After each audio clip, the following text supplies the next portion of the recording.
Hey everybody, welcome to Tactical Fortitude. I am Aaron, the Hoosier Wrexham fan, and I am joined today, as always, by my good buddy and yours, Ken. What's up, buddy? Mate, what an intro. Check that out. Dude, isn't AI fun? Oh, you've nailed it. You've nailed it. It looks awesome. It was fun. It's probably longer than it needs to be, but it was too good. I enjoyed it, so I didn't want to cut it. It's some of the best quality content on this show. Oh shoot, good stuff. So yeah, Oh man. as people jump in, go back and watch the start if you missed the start and watch the intro because we have a new intro. Yeah. What's it? Aaron looks like the computer from Red Dwarf. I have not watched Red Dwarf, so I don't know Red what that Dwarf was means. an old TV series. I think it was a British comedy from memory. Is it? I have I no never, idea. I'm I never told, yeah, watched. I that think one's I over only, my head. Yep. So no, but mate, yeah. So are you getting excited for tomorrow? I'm very excited for tomorrow. I, I, I don't. It's kind of one of those, like, it's a free hit, so it's kind of, you know what I mean. Like, I don't think anybody's, um, nobody's too worried. Whether we win or lose. It's just as long as we look good. You know what I mean. You don't want to go out there and get spanked 5-0. But as long as we give a good showing of ourselves, good accounting of ourselves, and have a little fun, I think everybody would be happy with that. I am not nervous at all. Their squad Yeah, value only 602 million euro. that's nothing. That's It's chump nothing. change, right? Yeah. Look out, you've got a local mate. Hi from Indiana. Where are we at? Who's in Indiana? I didn't even see it. Hey, there you go, Rick Rick Miller Miller. in Indiana. Version 5. Thanks for there you go. V5B P. What's up, Rick? Good to see a fellow Hoosier in the chat. See who all's in here. Ted Nelson, afternoon, gents. What's up, buddy? Chris, always in here. So I made it. We can start now. Love it. Is that because was Chris the one with the job? I don't know. Don't I think know. it was Chris It yesterday might with be, the job. possibly. Yeah. Emma Roberts, how you doing? Evening from a snowy Wrexham. How bad is the snow? I knew you guys were supposed to get quite a bit. So, is it? I heard it was pretty going to be pretty bad, but wasn't sure. So let us know Yeah. how much you're getting right now, Emma. Let us know. Um, Very keen to let's hear. see. Oh yeah, I already talked about what yeah, this one. I missed this one. Somebody's gonna have to explain that to me because I don't know what it is. Habs, yo, what's up, buddy? Um, hello from Jersey. Let's go Wrexham. Great. Thank you. Appreciate that. Um, and then Chris says Aaron plus AI. I just like to have fun. I get It bored and does. I start pushing buttons and fun has I have fun. Fun things Yeah. happen. Danny DeLong's in. What's up? Here we go. Scott says Red Dwarfs show had a floating head on a back. Okay, fair enough. That works. Yeah, because I get the black shirt. I do look like a floating head, don't I? Yeah. I get it. I'm with you. I'll have to look it up. And then we got Ted. Yeah, Ted. Tommy, how we doing? All right. So I think that's everybody that's in here right Let's now. get into it. Yeah, Yeah, let's get let's get into it. straight into it. So what we're doing today, guys? We've got obviously a lot of the big change. Maybe not a huge change, but the way we've played has changed over the last 4 games, and it's Yeah. obviously caused a big stir. I mean, we were playing. Let's be honest. After the Swansea match, I think we were all pretty down in the dumps because it was just such a. It wasn't that it was that it wasn't that the result was so upsetting. It was just the performance was so poor, and it was Mm. tough to. It's just tough to watch. You know what I mean? When you're not creating anything and you're, um, it's just like it was tough. Let's be honest, it was just tough. It was I mean, tough to watch. So then to come out and start having the performances we've been having over the last few have been really exciting. And of course, we changed the formation a little bit, which something that we'd already done earlier in the season, but needed to. My freaking fire my smoke detector's going off again. Literally Can't changing hear it. it. Dude, I heard it. It's driving me nuts. I Yep. can't remember who was in the chat was giving me hell about it. They're gonna hear it for sure. Somebody will hear Yep. it. But anyway, um, no, anyway. Yeah, it's Well, we've turned the corner. There's no doubt about that. yeah, it's definitely a new it's a new way of playing. It's a new style of playing, and I'm going to try to show just some stats to kind of show what's changed, and then we'll bring up the tactical board, and we will um, kind of walk through it. And some of the stuff I've found, like I've been trying to figure out, what's what who's doing what role, and what's triggering them to do certain things. So it's a lot of fun. And hold on, I got wife just texted me. Sorry. No, you're right. So yeah, well, you get into it and get our first scene up, and I'll just sort of go through. Hey Jeff, how you going? We are very excited about tomorrow. I'm sure you'll be supporting us tomorrow, no doubt. We have, obviously Nottingham Forest. There's been a lot of talk about what sort of lineup they're going to put out. So that's coming, and we'll see. Obviously, their second string or 2.5 string lineup probably is still who's going to be playing, considering where they're sitting on the table. One thing I did notice about them on the table is the fact that even though they're sitting in 17th place, only one spot outside the relegation zone, they've only had 2 less wins than Manchester United and Chelsea this season. Wow. So that shows you 21 games, only 2 less wins. So that shows you how tight even the Premier League is. Yeah. Well, and they had a big win the other night. Again, really 6-pointer. They had to get it. And that one, was coming off the back of 4 losses, I think it was in a row. Yeah, that was a huge game. I believe it was away also. I think it was at West Ham. It was away. And it was get a big away win, put them 7 points clear of the drop right now. So big gap back to West Ham, and it's 7 points in the Prem that's a lot of points. Yeah, you know what I mean? Because it's tough to get points right now, in that division. So, but anyway, let's. I'm gonna pull this up, and we will talk about some of the some of the things that have gone on. Wrexham's 3-4-3 revolution. Sounded cool, I thought. Sounds cool when you say it. Yeah, I guess so. Probably not. It'd probably be better if somebody else said it, but all right. So here's a stat comparison of our last 4 games and then the previous 4 before that. First, right off the top, average goals for. So per game of the 4, we're scoring 2.75 goals per game in the these last 4 games. Prior to that, 5-goaler against Sheffield United would have helped. Yeah, for sure. So we're scoring goals. Big, that's a big change.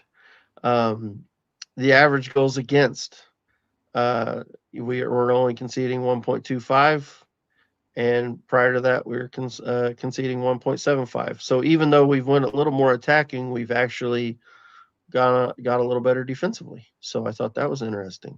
Our average possession has went up 3%, which I know possession is one of those stats that it can't, can mean something. A lot of times it doesn't mean a lot, but I just thought it was interesting that our average possession has gone up over those games. It's just something to look at.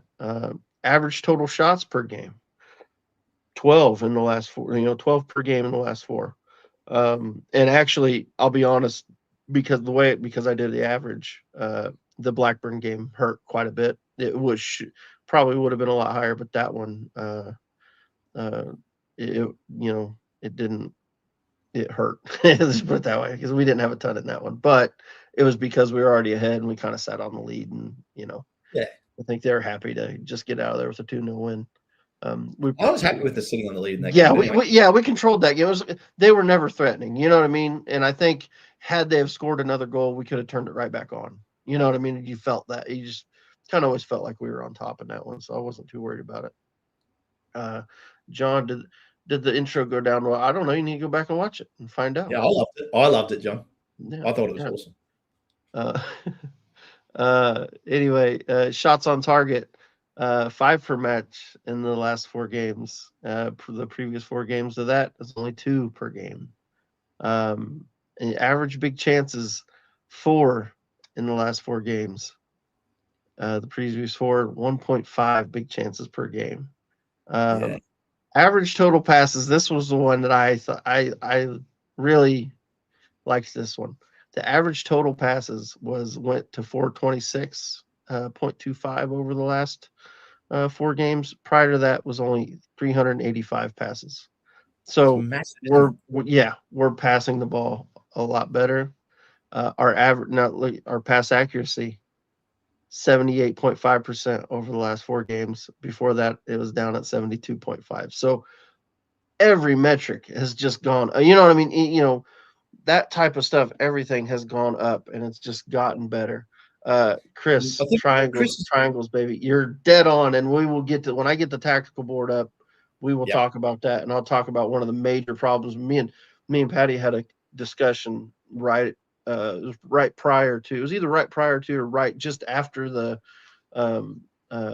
game against Swansea, or it was right before the Sheffield United match. We were having a discussion, and I was giving my opinion, and so we'll talk about that here in a little bit. Hip Karma, what's up? How are you doing? Glad you made it. Good to see And you. you got to go back. You got to go back and watch the intro. Hit Karma. Yep, got Worth to. price of Got to. admission. Yes. Yeah. Yes. But you're going to get into this this total passing and passing accuracy. I mean, the triangles and everything that's going on there. Yes. So there's the reason for that, and the reason why we're playing better. Yeah, for sure. Got anything on those? Do you want to point out, or is something that Well, I mean, look, you there? the bottom ones. I know you're going to get into that, so that's really important. In terms of the way that players are making themselves in our new lineup, in our new format that we play. Players are making themselves available to the player with the ball, unlike the beginning of the season when they would have to hoof it down, and in previous years where it was that hoof ball. Remember, Max was classically kicking it long. That is happening far less often these days. It really only happens when the opposition presses hard and you want to relieve pressure and get out of a dangerous area. But, I mean, look, average total shots, like you said, the Blackburn game skewed that, but otherwise it would have been, a lot higher. Shot target up by 3, I think, is great. But when you look at that, shots on target 5 out of average shots on target 5 out of average total shots 12. So that means almost 50% of the shots being taken are on target, which is causing defenders and keepers to make choices. Yeah, absolutely. Yeah, much more clinical. I mean, to your point, if you look over at the other one, we were getting 9.5 shots per game and only 2 on target per game. So much less clinical before. 20%. Yeah. So going from 20% on target to 50% on target, Yeah. roughly, depending on how I want to skew the numbers. But what does that mean? Defenses have more to do. Opposition defenses. Yep, absolutely. Okay, so that was kind of our overall, just a look at how the performances compared to what we were doing before. And again, we'll go into a little bit of why I think that's happening when I bring up the tactical board. But I did want to go through a few of the players that I think have stood out for various reasons.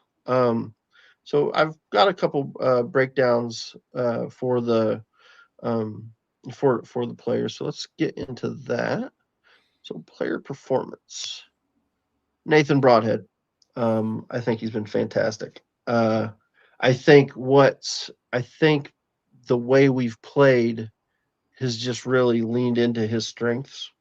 Agreed. And it allows him to do what he's good at doing. Where before he just wasn't suited for playing in a team that's going very direct and very, hoof ball, and he's better with balls on the floor where he can drop back, drop deep, get the ball, carry it forward. I mean, he's so good on the ball. He's a great player. So obviously in the last 4 matches, he's got 1 goal. The previous 4, none. 2 assists to none. Chances created 6 to 2.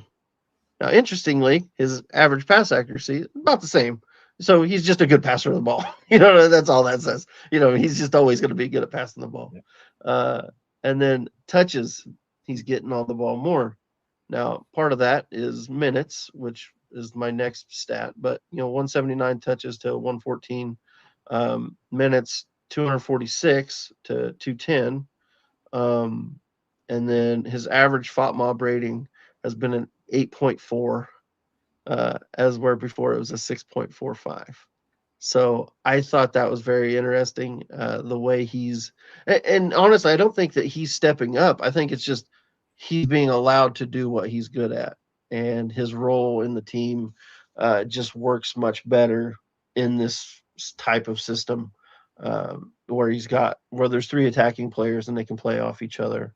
And yeah, I think it's fantastic. And yeah, here's comment in the chat I'd like to bring up. I think not having Maka, who has a hard time getting up for attack, also helped the stats in the last few games. Absolutely.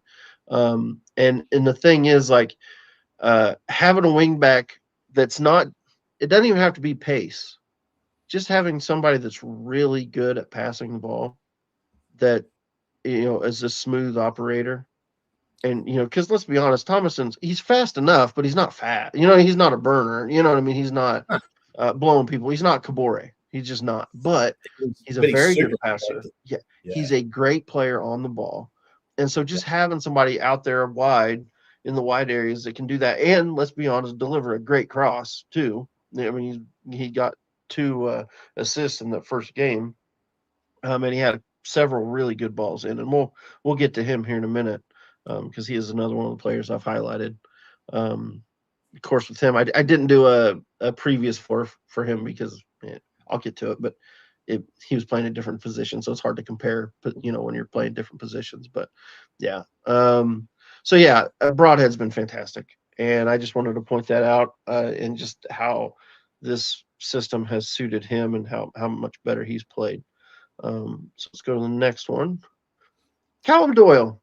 And so this one was interesting for me, because he's gotten a lot of credit lately for his play. And I think what it is, I think people see what he does what he's able to do going forward, and it stands out. I still think his defense needs some work. And we'll get into that. We'll dig into that a little bit.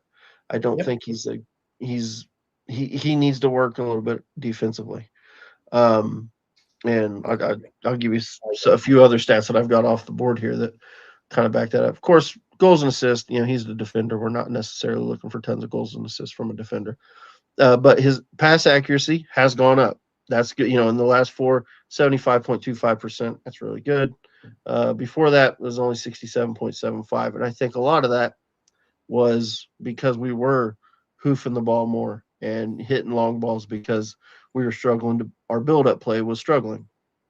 And again, when we get the tactical board out, I'll tell you why I think that was and what teams were doing to try to exploit us. And so I think the switch to this system has really helped that. And so his pass accuracy has gotten a lot better because he's had better passing options and more passing options to get to. And that's helped him quite a bit. Average defensive contributions. So a defensive contribution is basically tackle, clearance, interception, and what was the other one? There's another one. There's a few different stats. So basically, if you register one of those, it counts as this is from FOTMOB, so this is how they do their stats. They just register it as defensive contribution. It's easier than breaking down all the different ones. So 9 per game isn't a ton for a defender. And so you'd like to see him help out. For me, I think I'd like to see him do a little better defensively. Average ground duels won, only 52.6% in the last few games. Not great, but to be fair to him, he's gotten forward a lot more in this last game, or in the last few games. So he's not, I don't think he's getting involved in as many duels as he would do if we were sitting back. I think because if you actually look, his percentage in the previous 4 games was actually higher. He had a 71% percentage in his ground duels before that. So it's Yeah, I think if interesting, you, but I think I think if you, I think that has something to do with just the fact that he's getting forward so much.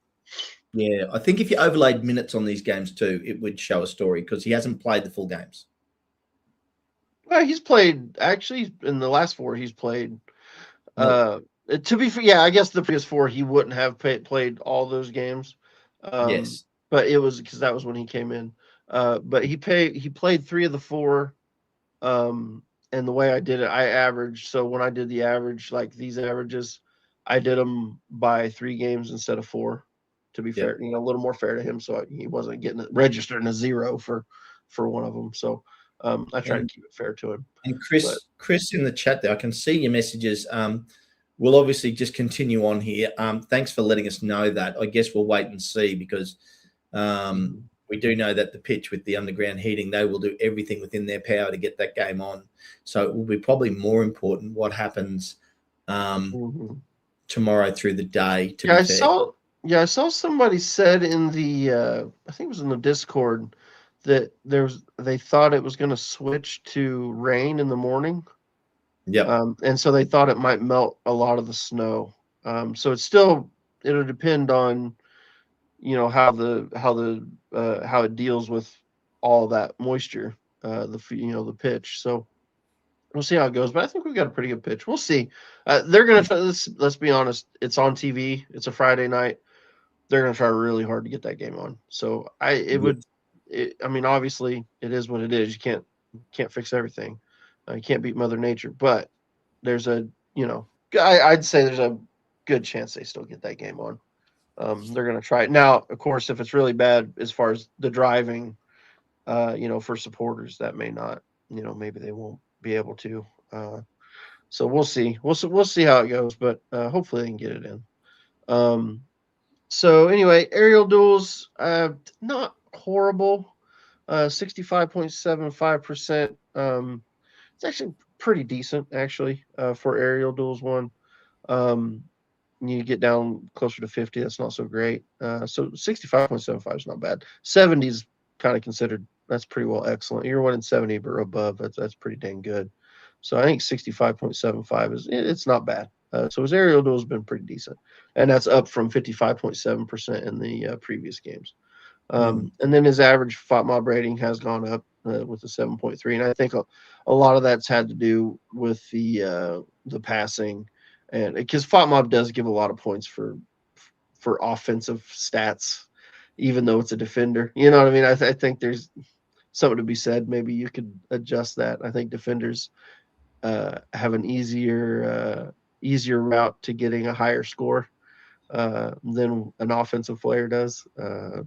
Yep. Just because they're getting all the defensive stats plus I think they get a little more credit for an offensive stat, whereas an offensive player only is really getting the offensive stats. So, um, but yeah, it's interesting. He's been fantastic going forward, and I'll show you some of the stuff what I think's happening, what I've seen watching some of the games, and what I'm picking up on, and how we're triggering him going forward and Max going forward for that matter, and why I think sometimes it works, sometimes it doesn't, and what teams are doing to try to stop those two, and to stop uh, Callum because he is so good on the ball and he will run forward with the ball. Uh, Teams are picking up on that and they're trying to stop him before he can get going. But he's played really well. Like I said, I still would like to see his defending go up a little bit. But I remember when we first bought him, that was one thing that some of the fans were saying from other teams. They were saying, really good player going forward. His defense isn't the greatest, but he's not bad. Not that he's a bad defender. It's just he's a very good defender going forward. Yep. So I remember Josh last season was always telling me he wants his defenders to defend. So that was when we were having our Scar versus O'Connell arguments. I want my defenders to defend, um, which is fair. It's a fair comment. So, but yeah, Callum Doyle's been fantastic, and on him, there's been a ton of silly rumors. He's not going back to Man City. They are not going to pay 30 million, or they're not going to pay 15 million for that matter. They're not going to pay a bunch of No. money to buy him back. after they just sold him. It's just not going to happen. Now, if he gets really good in the next couple of years, and then we might, then they may trigger that clause. But he's not ready for the Prem yet. They're not going to be doing that, so no worries there. So let's move on to the next one. Well, I guess real quick, let me check in the chat. Is there any questions on this? I know there's talking about the. Here we go. Here's a good comment. Could be growing pain in the new system for Doyle, who wants to attack, especially coming from the Man City system, but he needs to get the balance right. Yeah, absolutely. And I'll tell you, to his credit, and Parkey, I think has helped. He saw this, and I think he's adjusted some things, and we'll get into it when I get the tactical board up. But yeah, I think you're absolutely right. But and again, he's not been bad. It's just you'd like to see the defending stats go up a little bit. But it's not something that like stands out during the game when you're watching. You know what I mean? You're not watching and seeing it like, oh, he's doing a terrible job of defending. So it's not like it's horrible or anything. It's just you'd like to see the stats up a little bit. So yeah, yeah, Chris, 30 million sounds good. Yeah, I know, right? I'd take 30 million. I'd sell Ken for, $10. How about that? 10, beautiful. I would have taken 5. $10. Fair enough. All right, let's move on to the next one. Who do I got next? Oh, wait, I forgot. That was another thing I did want to touch on this before I get with the defensive contributions. That was part of that. I did want to kind of, for context, give you guys. I went through Dom Hyam and Max Kluwer's defensive contributions too, just to kind of give you an idea where they're at. So Max, in the last 4 games, I only did the last 4, didn't go before that. So in the last 4 games, Max has had 32 defensive contributions, and that came out to a 10.7 per match. So Callum's at 9, Max is at 10.7. And then Dom Hyam he's got 45 over the 4 games, and that's good for 11.25 defensive contributions per match. So Doyle's definitely trailing. He's trailing behind those two. And of course, as expected, Dom Hyam's leading the way there. So I did want to throw that out there because I looked that up because I kind of wanted to give context to that because I know it's just a number and it's like what should it be, So I wanted to make sure. Give me a second. I'm going to jump out for a sec. Yeah, you're good, man. You're good. No problem. All right, so now I'm ready to move on. Matty James. Matty James has been terrific. He works really well in a midfield too. And there's some other things I want to talk about his minutes that really stood out to me. I thought was pretty wild. So I'll go through these stats and I'll get into some of that too. Of course, goals. Of course, he scores the wonder goal, which obviously he doesn't score a lot of goals. That's not a huge deal, but glad to see him do it. He did get 1 assist in the last 4 games. Also did have an assist in the previous 4. So to be fair to him, the assists are equal, but 2 goal contributions. So that's better at least. His passing accuracy up to 83.5% in these last 4 games, which is fantastic. In the previous 4, it was only 72%. So, yeah, that's massive. Then another one, defensive contribution. Of course, he's a defensive midfielder. 24 in the last 4 games. So, math, what's that? That's 6 per game. And then in the previous 4 matches, he only had 4 defensive contributions. So, it was a struggle for him. And we'll talk about that a little bit too, why I think that was such a big change. Average touches per game, up to 57.25 touches per game, where before it was 12.5. Now, to be fair, some of those were short game. He was coming off the bench. They weren't all starts. So I have to caveat that. But when Matty James is getting the ball and he's getting touches, good things happen. Minutes. He's played 342 minutes, whereas before he only played 101. So obviously his stats, he's going to have bigger stats at least in the last 4 matches. The averages usually would average out, but at least he's going to have more chances to do things. And I think what I've come up with is the more he plays, the better he does. And it's really, and I'll have to pull it up real quick on my phone, but I do want to go through the games he started versus games where he's coming off the bench and what his FOTMOB rating is on those. So if you look, it's 6.3 the FOTMOB rating in this previous 4, 7.85 in the last 4 games. So he's like a completely new player. But I think this system suits him, and just playing him suits him. He needs to play. He does better in games where he starts. And so let me get that up real quick. Pull that up, and I will talk to you or tell you what that is. Sorry, thought I had it up already. Um, all right, Matty James. So in his in the last 4 matches, he had an 8.5 against Derby, a 7.8 against Blackburn, 7.6 against Preston, 7.5 against Sheffield United. Swansea is 6.0. Watford 6.9, which isn't terrible. But he played 62 minutes in that game. So he started that match and then came off. Against Swansea, he only came on for 21 minutes. 11 minutes against Preston, got a 6.0. Started against the Blackburn the first time we played him, got a 7.2 rating. Coming off the bench against Bristol, got a 6.6. Coming off the bench against Ipswich, got a 6.3. Coming off the bench against Charlton, got a 6.0. Started and played 90 minutes against Portsmouth, 7.3. Started against Coventry, 7.7. And interestingly, played a very similar system to what we're playing right now in that game. The EFL Cup, I think he came on at halftime, got a 6.7 in that game. That was against Cardiff. Started against Middlesbrough, got a 7.2. Oxford, he started, played 90 minutes, 7.2. Come off the bench, 6.3. Off the bench against Birmingham, 6.5. Off the bench against Leicester, 6.4. And his last start before that was in the EFL Cup against Reading, 7.5. So the moral of the story is start Matty James. Like, he does so well when he's got time to get into a game, I think. I think when he's got time to settle in and get comfortable in a game, he's amazing.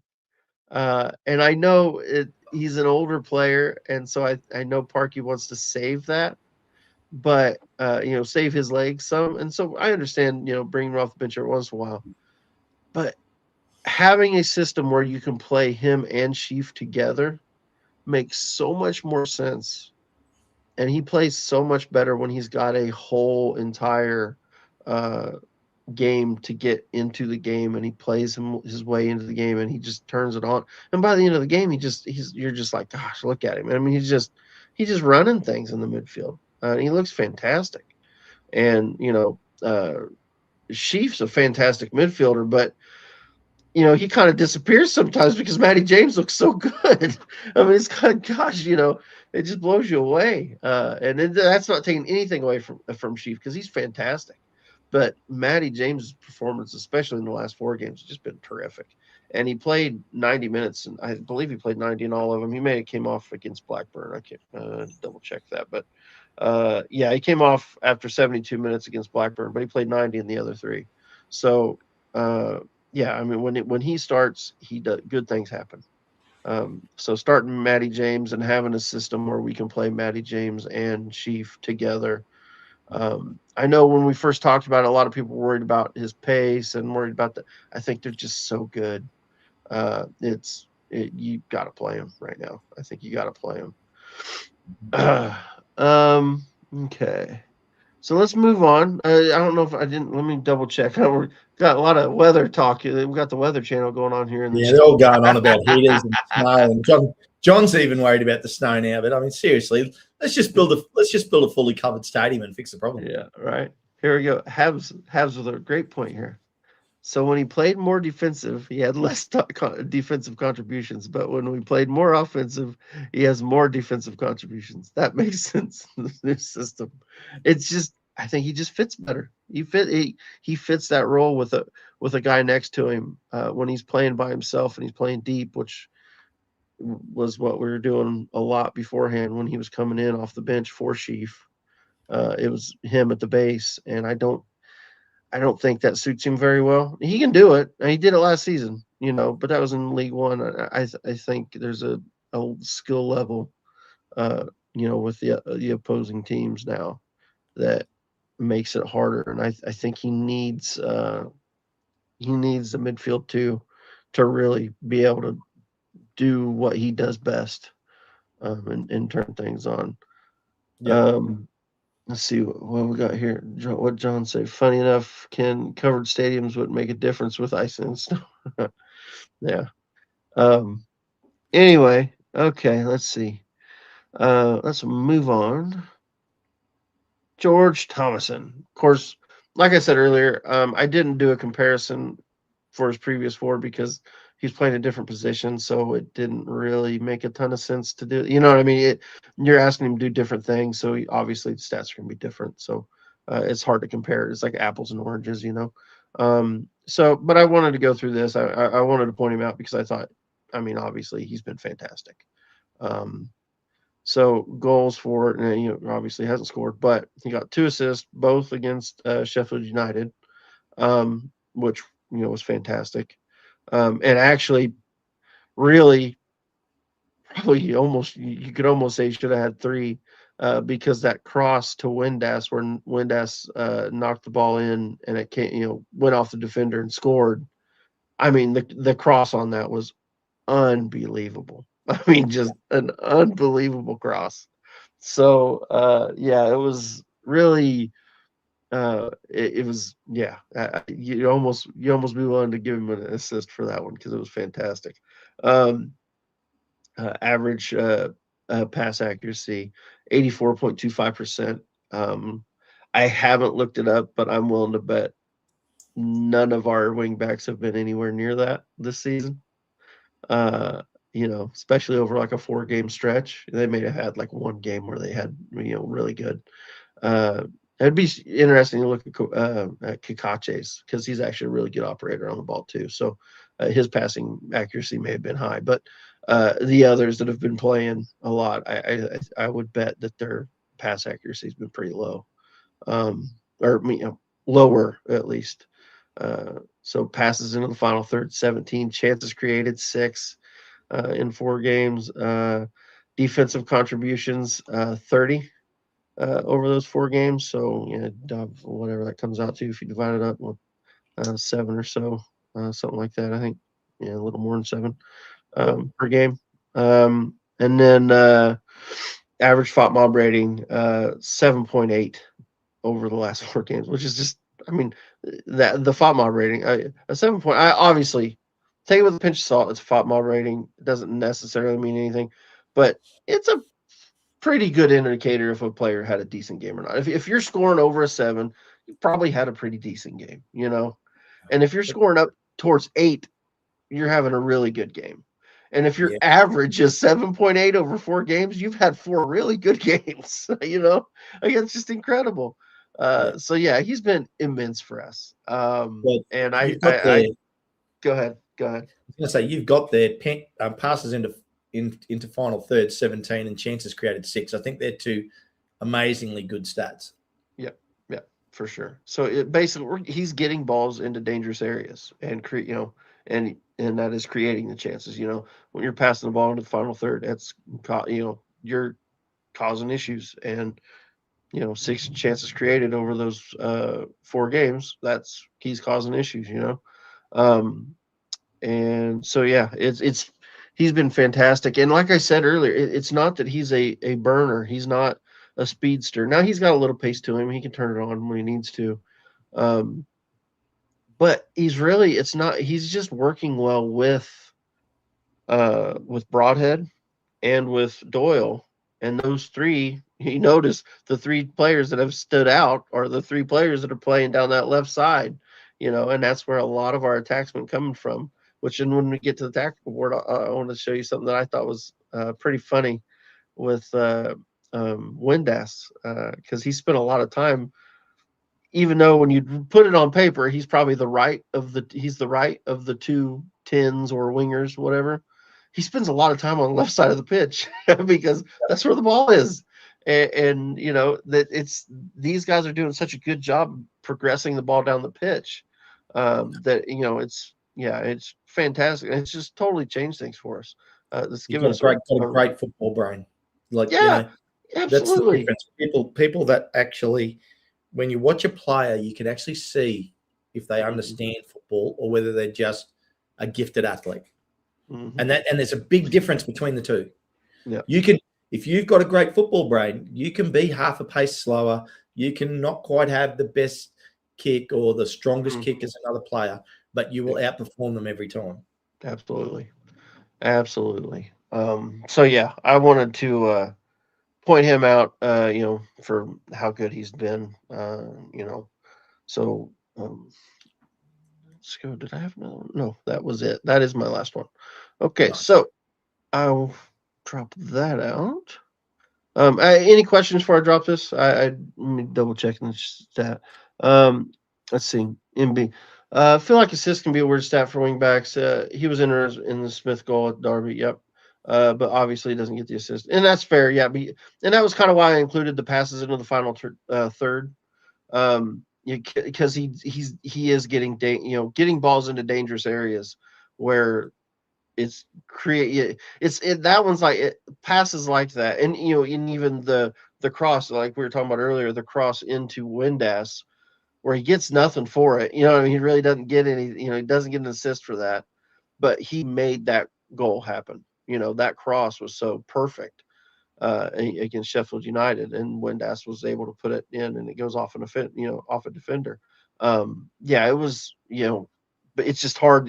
I agree. It is kind of weird. There's just not a great metric, you know, so you kind of have to throw a couple metrics together and paint a picture, and that's kind of what I was trying to do there. You need a gel. You need a gel stat, Aaron. How well teams gel together. Gel stat. Yes, we'll work on that. Um, I'll get Patty on it. I'll get Patty to create me a gel stat. He likes to do stats. Okay, so let me scroll up real quick, make sure was anything I missed. I think mostly been talking about snow. So yeah. Oh, this was Chris. I believe this was probably about Matty James. He sets the game tempo in the beginning and he controls the rest of the game. Yeah, I would agree with that. It's been interesting that he's been the main general lately as opposed to Sheaf. You know what though?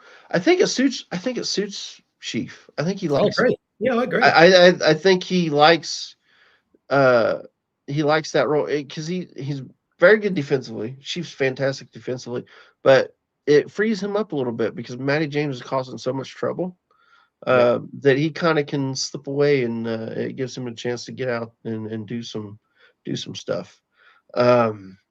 Let's see. All right, so let me remove that. And then I will bring up the our Look at Aaron's brain ticking over there. yeah, sorry, I'm pushing blind. buttons and trying to talk at the same time. Walking and chew gum at the same time. I can't do it. You know. Yep. Get the tactical board up. Okay. All right. Here we go. Pow. Okay. So, this is more or less what we've been doing. Of course, Kiefer's been out, but when we started it, this is what we did. This is what we went to. And as you can see, 3 of the players that I highlighted up here. You can't see my cursor, can't you? Yeah. Okay, just make sure. So those 3 right here, getting the ball down the pitch. Especially these 2, you get in the final third. These 2 really combine really well together.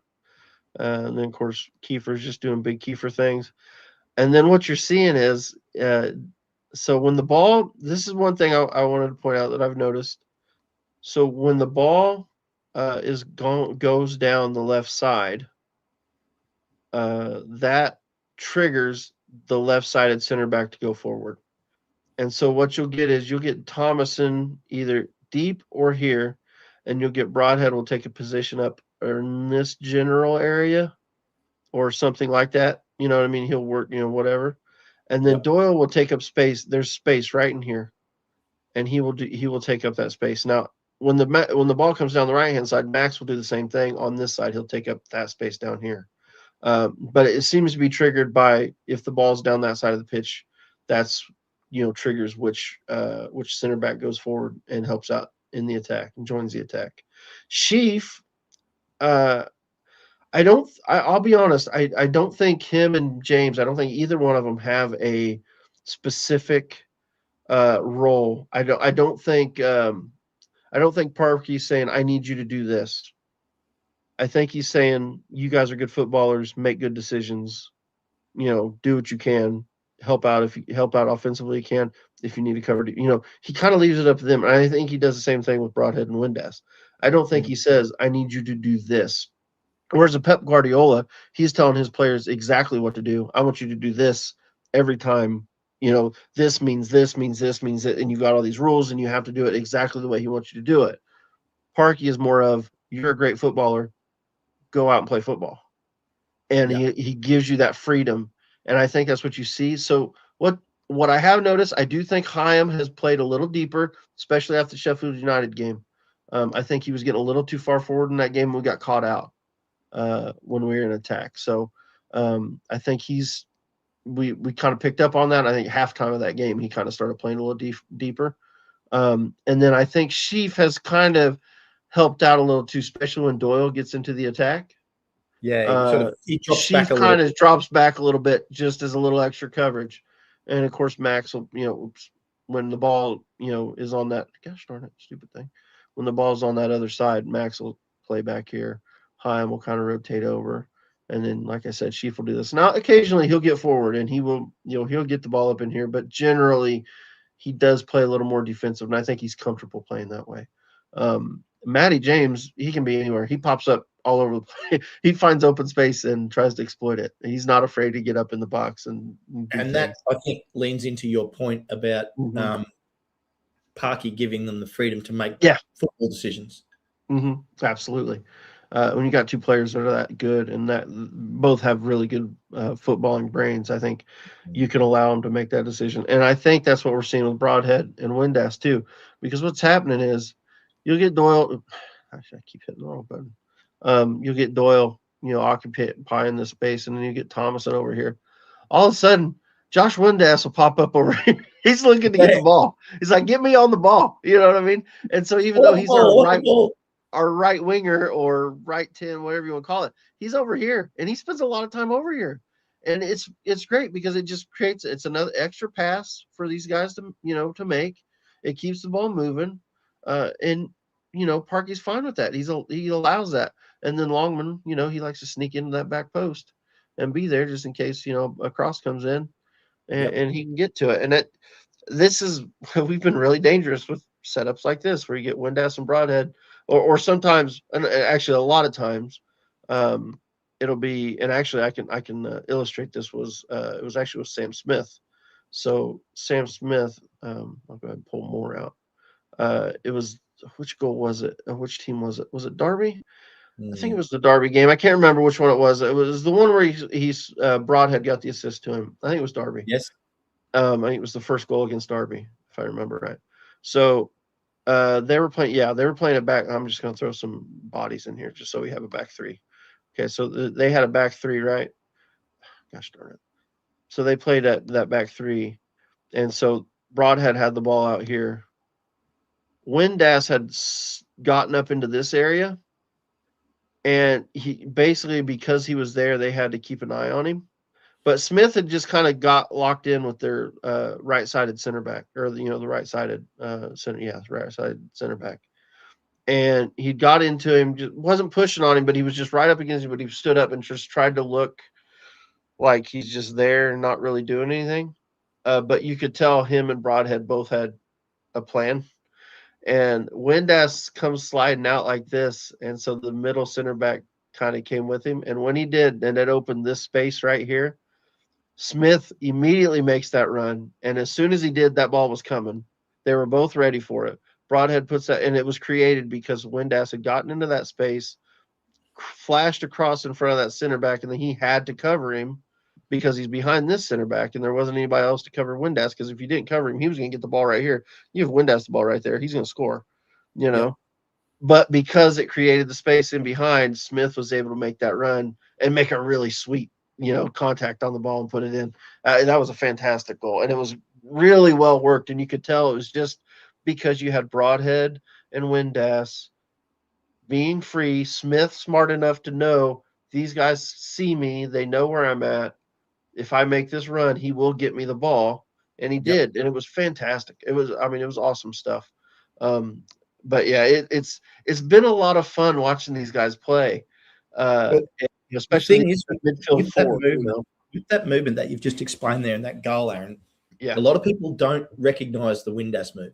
right, exactly. Yeah, They don't see that. And mm-hmm. what and Kiefer Moore's really great at this too. Like the work off the ball to create Mm-hmm. an opportunity Yeah, for another player exactly. Yep. goes unnoticed. Mm-hmm. Not by the players, Right. but by Yeah. the fans. Yeah. Yeah, for Yeah. sure. It's fantastic. It's been so much fun to watch these guys get to play and be very just creative, and just you could tell that they're kind of. It's almost like this probably isn't the right word for it, but it's almost like schoolyard stuff. Like you could tell they're just doing it off the cuff, Having fun. doing having fun. Exactly. You see them smiling out there. I mean, they're all having a blast. And it's a lot of fun to watch these guys, and you've got these great attacking options, and to see them get out there and make Yeah. plays and just do what they do best is just fantastic, and it's so much fun. And I've watched all of our games multiple times, the last four, because they've been so much fun to watch. You know what I mean? And plus, I'm trying to figure out what exactly Parky's done and what he's asking the Yeah. guys to do. And you could definitely see the change. Like I said, Hyam was definitely playing a little deeper than he was in the Sheffield United game. In that game, he was pushing the ball forward. I think we were trying to push the ball forward a little bit, and and he was driving it forward, kind of like O'Connell would. The problem was they're so good on the counter that we couldn't get back quick enough, and so like if Hyam would ping a ball from here, he'd get forward and ping a ball over to this side to say Thomas, and Thomas would say it got turned over. Doyle sees the ball going, so he's going to make his run and join the attack. Well, now all of a sudden you get a long ball over the top, and we're chasing the guy, And I think they caught us out a couple times. I think he Yeah. scored at least We're one of gonna have, those occasions. So actually, I'm getting ahead of myself here, but we're going to have to be very careful of that against Norwich. Norwich yeah, are very quick on the counter. yeah. Let's be honest. We're gonna have to be careful of that against Nottingham Forest, because they're going to be very Oh good yeah, on the counter. I mean, a Sean Dyche team is they're going to be yeah. absolutely Look, unbelievable on the counter. they haven't Um, done much this team. I mean, they're only in the Prem. Yeah, right. Um, Another thing I did want to touch on, because we talked about it earlier. Um, I wanted to touch on why I think our passing has gone up, or our passing numbers have gone, or percentages have gone up, and why our number of passes have gone up. And I think it's because, and Patty's talked about this before. Me and him, we had this conversation uh, last year during the League One season. Talking about a change in formation I thought would help us.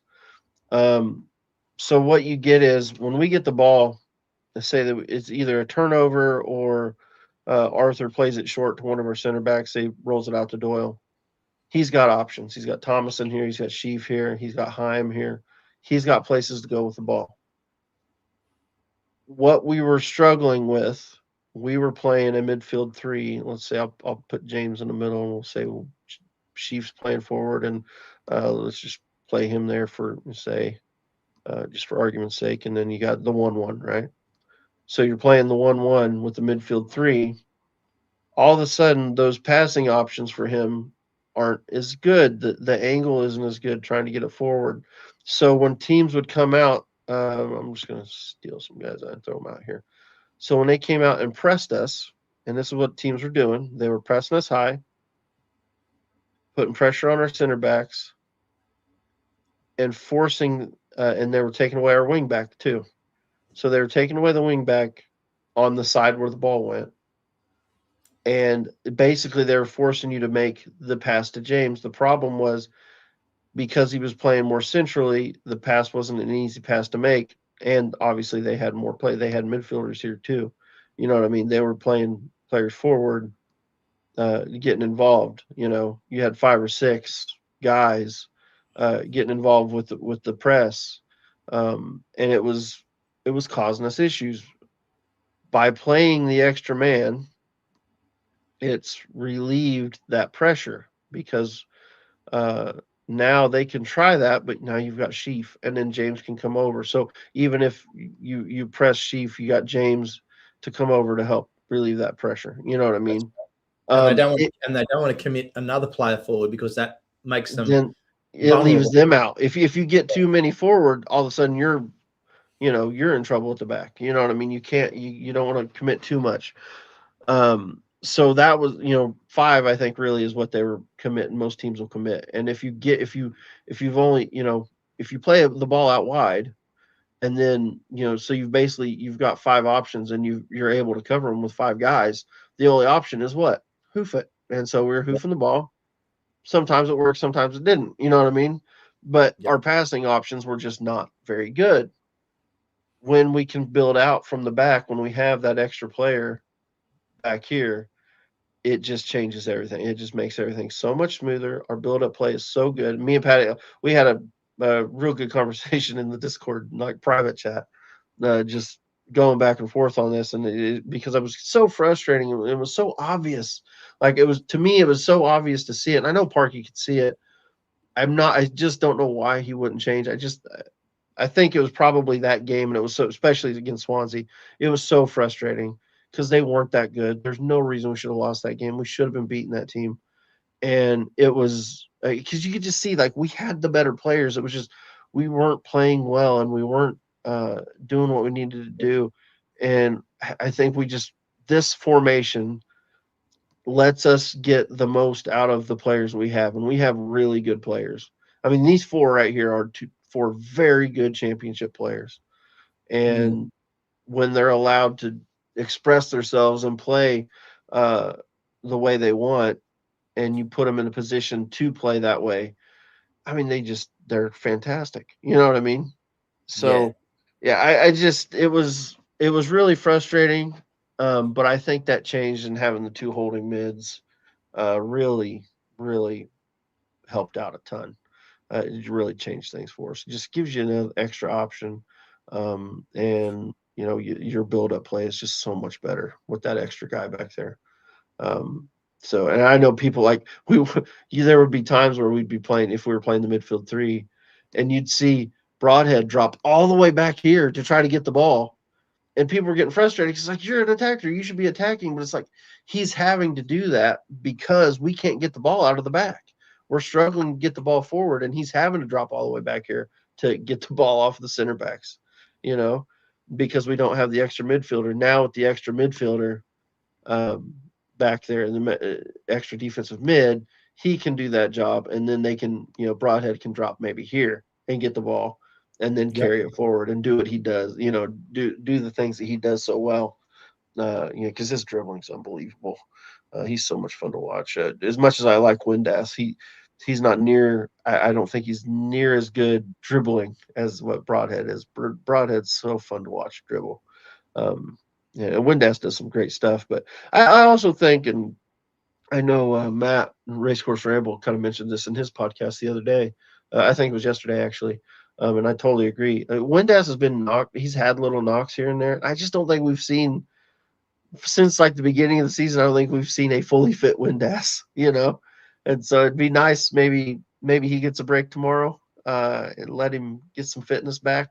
Yep. And so he's ready to go for Norwich. Because I think it was against Sheffield United, he took a knock. I think Parky said he got kicked in the calf, so they're kind of watching that. I think they gave him the game off against Blackburn. Um, because of that was part of the reason, because they felt like they could get something from Blackburn, even without Broadhead and Windass in. So, but yeah, that was basically what I had for today. But hey, we went an hour, so that ain't bad. Mate, that's some great stuff there, And look, you've pointed out some great things. I mean, look, you're mentioning maybe giving player rest, but all these guys are going to want to play. Mm-hmm. They all may get a rest according to the comments with the weather, so we might have to worry about it. Yeah, we'll see. Yeah, I think so. I mean, I've been kind of watching the chat a little bit. I was like, so it sounds like it's more we're worried about just the fans being able to get to the grounds is probably Yep. going to be more of the problem tomorrow than it Mm. is necessarily the pitch itself. Yep. So yeah, I don't know. We'll see. Like I said, I saw in the Discord somebody said they thought it was going to switch to rain at some point, and Yeah. the high tomorrow I think they said was going to be 4 degrees, so it'll be above freezing. Balmy. Breaking out the shorts, Yep. 4 degrees. But yeah, they yeah, hopefully it works out. Hopefully we get this game in. I really don't have anything else unless anybody in the chat's got any questions. I haven't been able to follow it completely. Because I know we've been Matt White's got one here. I'll pull this up real quick. More triangles equals better pathing. Simple as that. Yep, absolutely. I did notice that the outside center backs were struggling for options, and that led to more kick and chase passing. Yeah, absolutely. That was one of our main problems. And it was just because we didn't have the they didn't have the options that we have in this formation.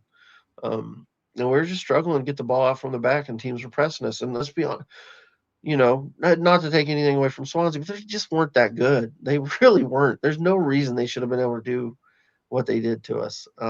So that one really set me off. That was like my breaking point. I was like, this is ridiculous. Like, there's no reason, especially the second time I watched that game, it really was frustrating because it was just so obvious to see it. And I'm sure Parky felt the same way when he watched it back and was like, yeah, this. And then he makes the change. The next game, he's like, all right, we're changing it. And went for it. And I'm so glad he did. And I'm sure he is too. So, okay, well, that's been a great breakdown. Just an interesting one, not on players now, just quickly. Tactically, not tactically, strategically, if the game goes ahead tomorrow, all well and good. It's operation, everything's just going ahead as per planned. If a whole heap of games get postponed overnight, including ours and a few others, do you think that's better or worse for us?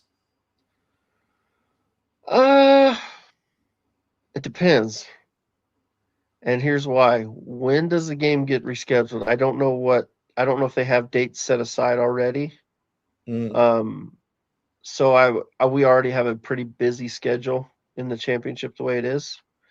So you're gonna have to squeeze that game in somewhere, in the not too distant future, And I know we got a 3-game week. I think the Norwich starts a 3-game. The Norwich game starts 17th, 21st. I'm looking at the match schedule. The only reason I say that is because there's a few teams now in the championship that have got games to make up. Now, if the game was postponed, and then all those games stack up tighter later, we're up to speed with our games. I actually think that works in our favour. Okay. Yeah, we'll see. I don't know. Yeah, I still want the game to go ahead. I want to watch Wrexham play tomorrow. Like I said, my thing is it's a free hit, so I'm not that worried about it. And in case you guys were wondering, if people don't know, they're gonna play a 4-4-2/4-2-3-1. It's the same thing, basically. Against us, I would expect it. Now, generally, they are a sit back, defend, counterattack team. Against us, I would expect them to have more of the ball. Depending on the team they put out, I don't think. I know a lot of people are thinking that he may change his, Sean Dyche will change the team quite a bit. I don't think he'll change it that much because he does seem like the type of manager that does value the FA Cup, So I don't think he's going to put out a weak side. To disagree with you there. Yeah, I think you'll see 8 changes roughly. You might be right. I just you might be right too. For me, I just see him as the type of guy that it wouldn't surprise me if he said, "Yeah, we're going to go." Maybe you make 4 or 5 changes, but it's still maybe you take your 4 or 5 top players, the guys that are knocking in all your goals, and but say a couple your center backs probably don't come off, and maybe some of your defensive mids or something stay in. But let's have a, they've got so here you go. Nottingham Forest. If the game goes ahead, they've got us tomorrow. Mm-hmm. Then they've got the week before they play Arsenal. So they've got a week. And then they've got another 5 days before they play Europa League. And then 3 days back to the Premier League. So they've got a week. They've got a week after this game. Mm-hmm. Yeah, I wonder if we'd try to not put it in like Wednesday or something, or Tuesday or Wednesday this next week. Just do it real quick. Come right back to it. That could definitely happen. Or maybe even this weekend, I guess. I guess it depends on the TV thing. TV would probably want it on. I don't know if there's a TV game. Is there an FA Cup game on Monday? Yeah, I don't know if they have a Monday Night Football one. I'll have a look for you. If not, maybe they move it to there. And if not that, maybe it goes to Tuesday or something. Try to get. I could see them trying to get back to it pretty quick. Okay, so we've got same time as us tomorrow's MK Dons Oxford, Preston Wigan, us and Port Vale v Fleetwood. Then there's games, early games the next day, going into normal time, afternoon games, followed by some late games. Yes, on the 11th. Oh, and then the Sunday games. So they go all the way through. And in fact, the last game of the draw, well, for you will be Monday. Yep. For me, it's Tuesday. That's Liverpool v Barnsley. Right. Yeah. So they probably wouldn't reschedule for then. Maybe there's a chance they try it for Tuesday. I don't know if they turn around that quick or not. But like you said, looking at their schedule, they get busy. They got that Europa League schedule too. I'm not thinking so much about them, but I am now. Like for them. They've got to try to squeeze it in somewhere. You know what I mean? And so where do they squeeze it in when they're playing 3-game weeks also? Yeah, and I think that there's more likelihood that it's harder for them if the game gets delayed. Now, if it did get delayed, I think that benefits us for sure as far as what kind of team they put out. Because if they're right in the middle of that Europa League schedule, like you're not going to play your best players, any of your good players, 4 games a week. You're just not going to do it. And so I think you probably would do a completely changed side at that point. Oh God, they got like back to back from the 18th through to the 7th of Feb. Yeah, they're literally 2 games a week. Yeah, it's boom, boom, boom, boom. So it'd be tight. I wonder what they'll do. Maybe we need to get some ice on the technical area. Yeah, right. Let's hire. Who was that? That was Hull, wasn't it? Yeah, Watford and Hull. Yeah, let's get the whole guys out there to water the side of our pitch for us.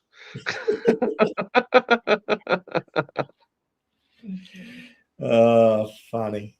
No, well, anyway, look, mate, great breakdown, a great show as always. We seem to be back into some pretty regular programming. There's lots of stuff going on, isn't there? Yeah, absolutely. Lots of good stuff. Yeah. Anybody that's coming late, if you haven't watched the intro, you need to go. Actually, we should fire it do up. We should fire it up as the outro. End it on it. End it on it. All right. Let me see if I can throw it up. Well, why don't we do the on that bombshell now? Yeah. And then we'll try and time the end of the show. Yeah. Let's do that, and I'll throw it up real quick. So okay. Thanks for coming in, everybody. Ken, thank you. And on that bombshell, we will see you all soon.